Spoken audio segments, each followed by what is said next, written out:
Yo, I'm Bob, into Marvel, happen to be totally blind since birth, talking about Spider-Man, the animated series, Season 1, Episode 10, The Alien Costume, Part 3.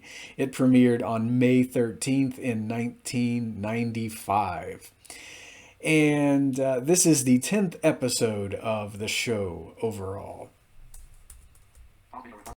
And this is one of those episodes in which we don't see Spider-Man right away. We didn't see him right away in Craven the Hunter. He was headed to Mariah's for a job interview, so we got to see her right off the bat. In Menace and Mysterio, we got to see Mysterio robbing some folks right away. And in this situation, it really feels like the episode is going to be a bit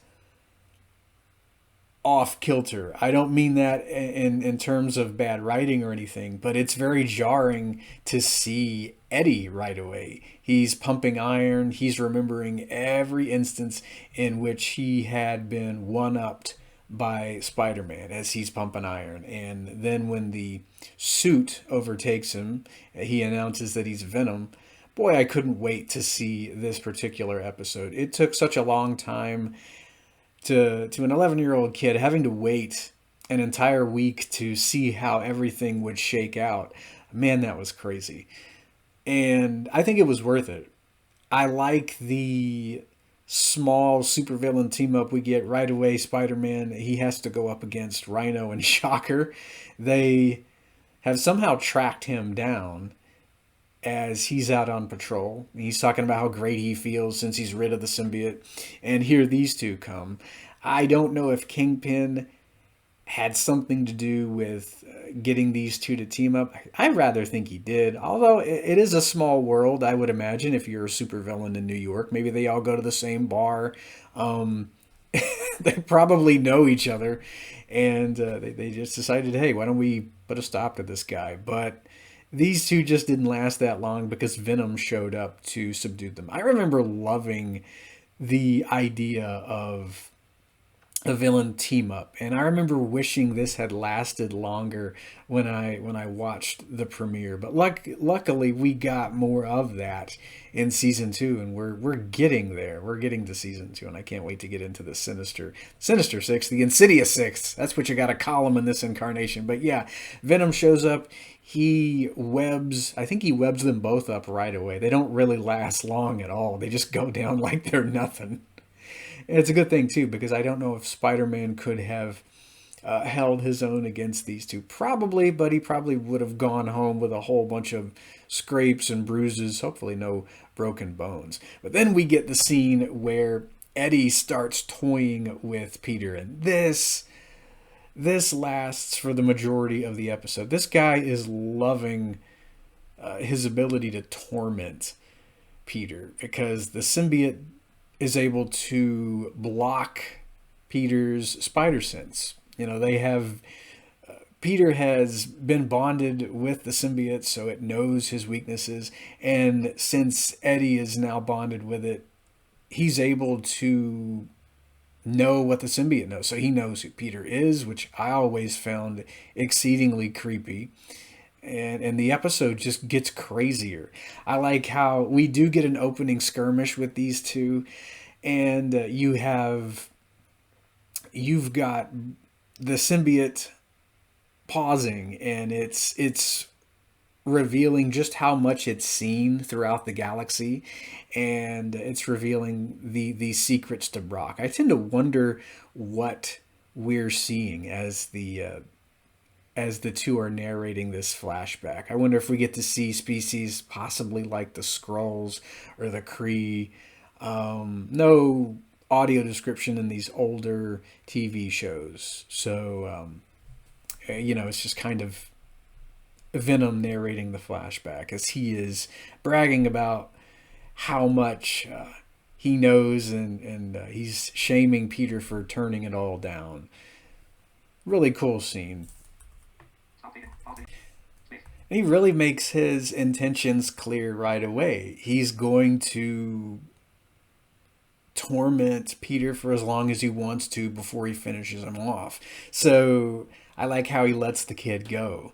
And you've got Peter trying to figure out how in the world he's going to be able to stop Venom throughout the entire episode, but he's constantly interrupted because Brock is just playing with him for most of the 22-minute episode.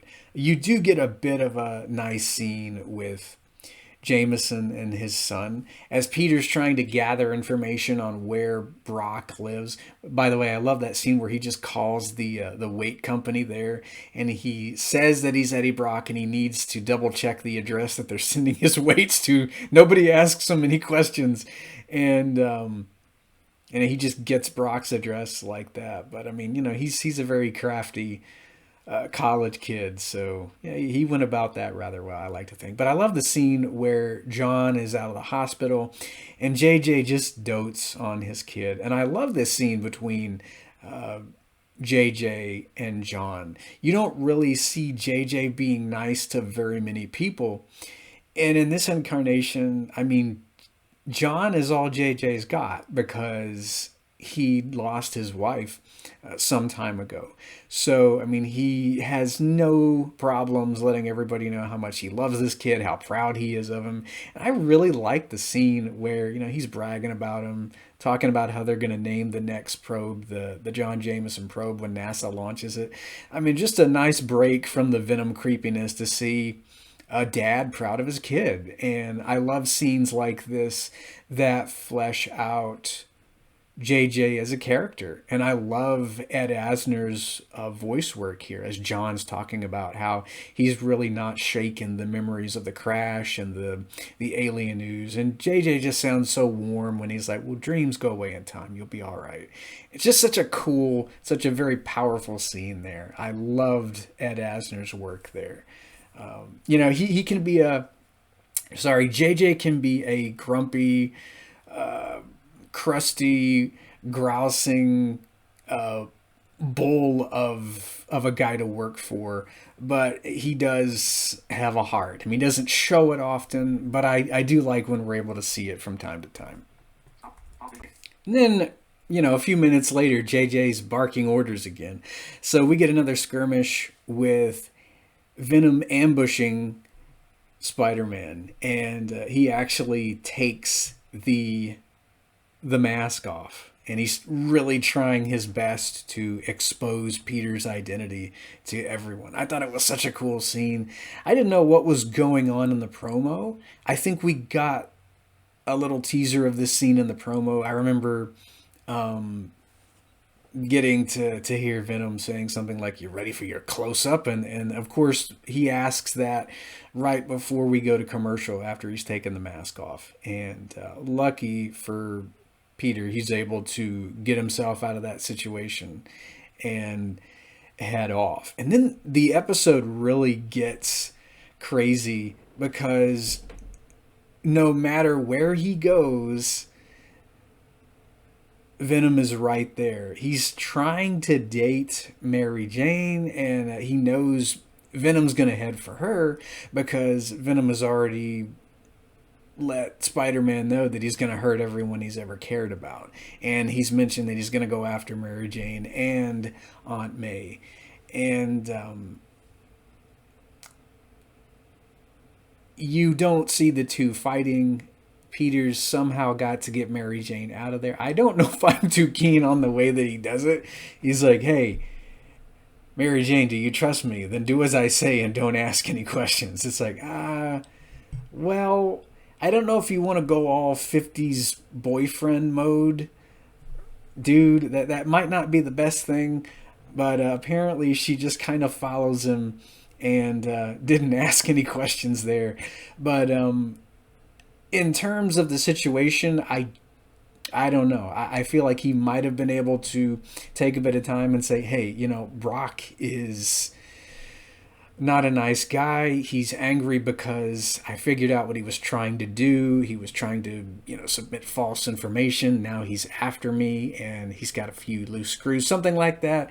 But I mean, Peter is freaking out because there's so much at stake. His identity could be revealed to the world at any time. Eddie knows who he is.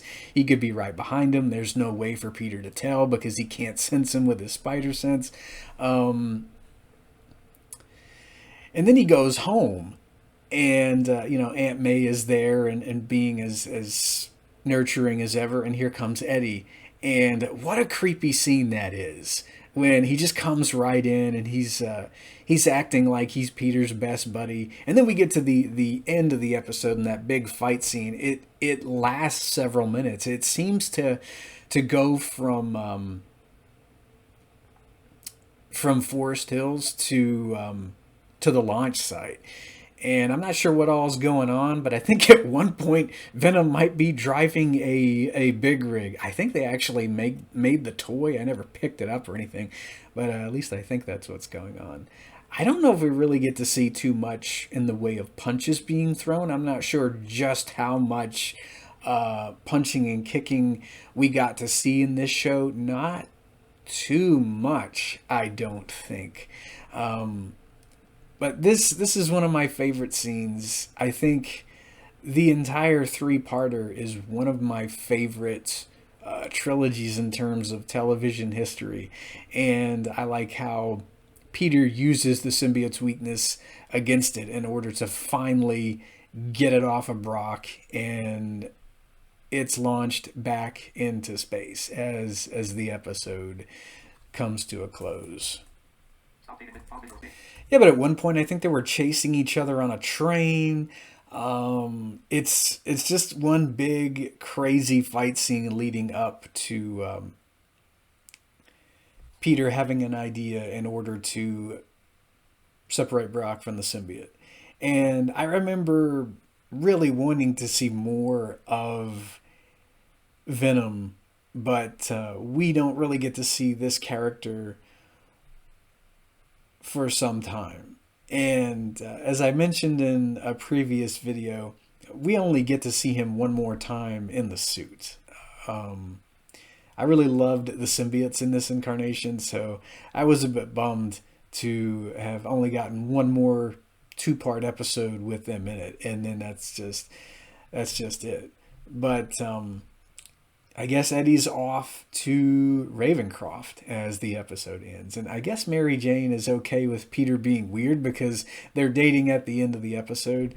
I don't know if I fault him or not. He just had a lot on him. But at the same time, yeah, you might want to let your girlfriend know what the heck's going on just a little bit, buddy. Explain to her the situation as much as you can rather than just be like, come with me, do as I say, and don't ask any questions.